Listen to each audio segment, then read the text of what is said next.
மயிலு, எப்படி இருக்கீங்க? இளையராஜா நல்லா இருக்கான்ப்பா. இங்க பாருப்பா, உன்னால ஒரு காரியம் ஆக வேண்டியது இருக்குப்பா. சொல்லுங்க, சிறப்பா செஞ்சிருவோம். இங்க பாரு, நாளை காலைல நீ கிளம்பி 10 மணிக்கு பாட்டி ஊர்ல இருக்கிற கோவிலுக்கு வந்துரு. அப்படியா? வந்துட்டா போச்சு. மாப்பிள்ள வர சொன்னானா? ஆமா. என்ன விஷயம்?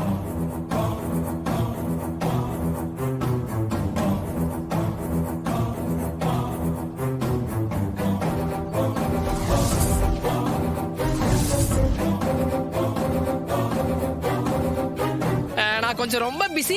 சரி, இவ்வளவு சொல்றீங்க, கண்டிப்பா வந்துடுறேன். எப்பா மிஸ் ஆயிர போதுப்பா, கொஞ்சம் ஷார்ப்பா வந்துருப்பா. அதெல்லாம் ஷார்ப்பா வந்துருவேன், கவலையே படாதீங்க. சரிப்பா வச்சுறேன். மாமா, சகல ஃப்ரெண்டு வரேன்னு சொல்லிட்டாப்ல, ஏதாவது ஒண்ணு பண்ணி சமாளிச்சிடலாம். வா கடவுளே, நாளைக்கு எந்த பிரச்சனையும் வராம நீ தான் காப்பாத்தணும். அந்த கிழவியோட ஊர் கோவிலுக்கு போய் நோட்டீஸ ஒட்டி நாளைக்கு 3 பேரன்களையும் ஆஜராகி கையெழுத்து போடணும்னு சொல்லிருக்காரு. ஆமாண்டா மவனே, இந்த தடவை அந்த டிரைவர் பையன் கிடுக்கு புடிய மாட்டிக்கிட்டான். நம்ம கிட்ட இருந்து அவன் தப்பிக்கவே முடியாது. எல்லாமே நாம பிளான் பண்ணபடி கரெக்டா போயிட்டு இருக்கு. இனிமேலும் எந்த பிரச்சனையும் இல்லாம நல்லபடியா செஞ்சு முடிக்கணும். இந்த வாரிசு மேட்டர் கையில் எடுக்கணும்னு உனக்கு எப்படி தோணுச்சு சந்திரா? உண்மையிலேயே உனக்கு செம்ம பிரெயின். எதிரிய பழி வாங்கணும்னு முடிவு எடுத்துட்டா நம்ம மூளை எப்பவுமே அத பத்தியே யோசிச்சுட்டு இருக்கணும். நாம தூங்குனாலும் நம்ம புத்தி தூங்காம திரும்ப திரும்ப அத பத்தியே தான் சிந்தனை பண்ணிட்டு இருக்கோம். உங்களை அந்த டிரைவர் பையன் முறவாசல் பண்ண வச்சு அசிங்கப்படுத்தினால அந்த அவமானத்தை இன்னும் என்னால தாங்க முடியலங்க. அவனை எப்படியாவது பழி வாங்கி தீரணும்னு முடிவு எடுத்துட்டேன். அப்பதான் அந்த கோயில் மேட்டர்ல இப்படி ஒரு பிரச்சனை இருக்குன்னு கண்டுபிடிச்சேன். அத வச்சு இப்ப என் ஆட்டத்தை ஆரம்பிச்சுட்டேன். அவனை இந்த ஊரை விட்டு ஓட விரட்டினாதான் நான் பட்ட அவமானத்துக்கு பதிலடி கொடுத்த மாதிரி இருக்கும். இங்க பாருங்க, நாளைக்கு அது கண்டிப்பா நடந்தே தீரும்.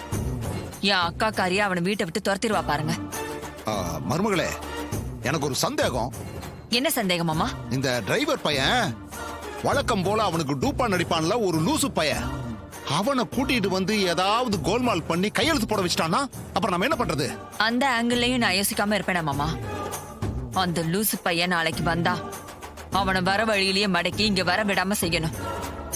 அப்ப அந்த டிரைவர் பயலால எந்த தில்லுமுள்ளு வேலையும் பண்ண முடியாம போயிடும்ல. சரி சந்திரா, அந்த ஜோக்கர் பயலை தடுத்து நிறுத்தி அந்த டிரைவர் பயலும் உண்மை வெளியே தெரியக்கூடாதுன்னு வராம விட்டா என்ன பண்றது? இல்லங்க, அப்படிலாம் நடக்க வாய்ப்பே இல்ல. அவன் கண்டிப்பா வருவான். ஏன்னா அந்த கோவில் அவங்களோட பரம்பரை கோவில். அது கைவிட்டு போறத அவன் கண்டிப்பா விரும்ப மாட்டான். அந்த அளவுக்கு அவன் முட்டாளும் இல்ல. எப்படியாவது கையெழுத்து போட்டு கோவில் கவர்மெண்ட் கைக்கு போகாம இருக்கணும்னு தான் நினைப்பான். அதனால அவன் கண்டிப்பா வருவான். என் அக்கா காரி முன்னாடி அவன் கையெழுத்து போட்டா அடுத்த நிமிஷமே அவனை வீட்டை விட்டு அவளே துரத்திடுவா. எப்படியோ நாளையோட இந்த பிரச்சனை முடிஞ்சா சரிதான். மாமா, அந்த டிரைவர் பயலோட அந்த கிறுக்கு ஃப்ரெண்ட் இருக்கான்ல, அவன் இங்க வரவே கூடாது. அது உங்க பொறுப்பு. சரி மருமகளே, அந்த கிறுக்க வராம இருக்க நான் பாத்துக்கிறேன், நீ கவலைப்படாத. அட் எனி காஸ்ட் நம்ம ஜெயிச்சே ஆகணும். அவனை இனிமே விட்டு வைக்கவே கூடாது. நாளைக்கு அவனுக்கு மரண அடி கொடுக்கணும். அதோட அவன் இந்த ஊரை விட்டு ஓடி போயிடணும்.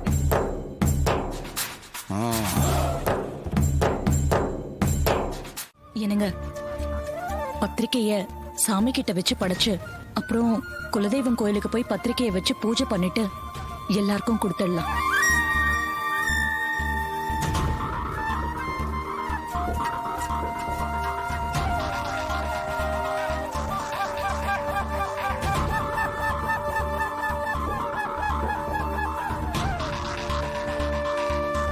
ஏங்க, என்னங்க நான் சொல்றேன், நீங்க அமைதியா இருக்கீங்க.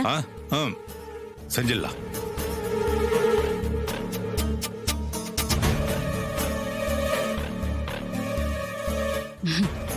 ரோஹிணி, பத்திரிக்கை எல்லாம் எடுத்துட்டு வா, பூஜை ரூம்ல வச்சு சாமிக்கு பூஜை பண்ணிடலாம். சரிங்கம்மா. அக்கா ஒரு நிமிஷம். என்ன? இந்த பத்திரிக்கையை நான் கொஞ்சம் பார்க்கணுமே. ஏன், என்ன பார்க்கணும்? இல்ல, ரேவதி கல்யாணத்தப்ப பத்திரிக்கை அடிச்சப்ப மாப்பிள்ள பேரு மகேஷ்ங்கிறதுக்கு பதிலா ராஜான்னு தானே இருந்துச்சு. இப்பவும் அப்படி ஏதாவது தப்பா ஆயிட போகுது.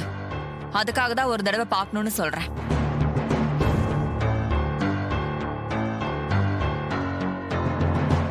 சின்னத்தைக்கு வழக்கமெல்லாம் டவுட் வந்துருச்சு. இவ ஒருத்தி எப்ப பாரு எதையும் நம்பாம சந்தேகப்படுறதே வேலையா போச்சு. அக்கா, டவுட்னு வந்தா அதை கிளியர் பண்ணிக்கிறதானே நல்லது. இப்ப என்ன செய்யணுங்கிற? பத்திரிக்கையை பிரிச்சு பார்க்கணும்னு சொல்றேன். சித்தி அதெல்லாம் கரெக்டா தான் இருக்கும். விடுமா, இவ என்ன சொன்னாலும் திருந்த மாட்டா. பிரிச்சு காட்டுவோம். அப்பவாவது இவ டவுட் போகுதானே பாப்போம்.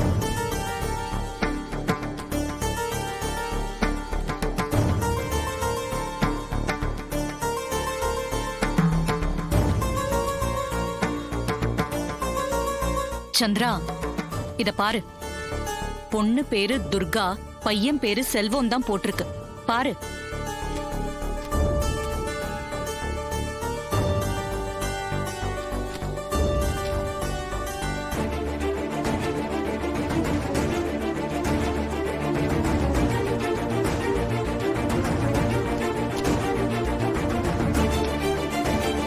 இப்பவாச்சும் சந்தேகம் தீர்ந்துச்சா?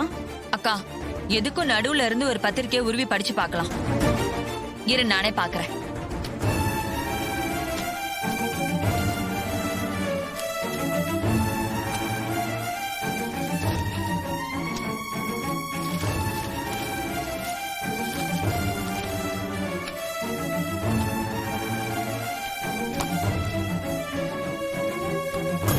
ஏய், உன் சந்தேகத்துக்கு அளவே இல்லையாடி? அத்த, சின்னத்துக்கு ஒரு நாள் நீங்க தான் அக்காவா, இதுதான் நம்ம வீடாங்கிற டவுட் வந்தா கூட வரும். நாம தான் கொஞ்சம் கேர்ஃபுல்லா இருக்கணும்.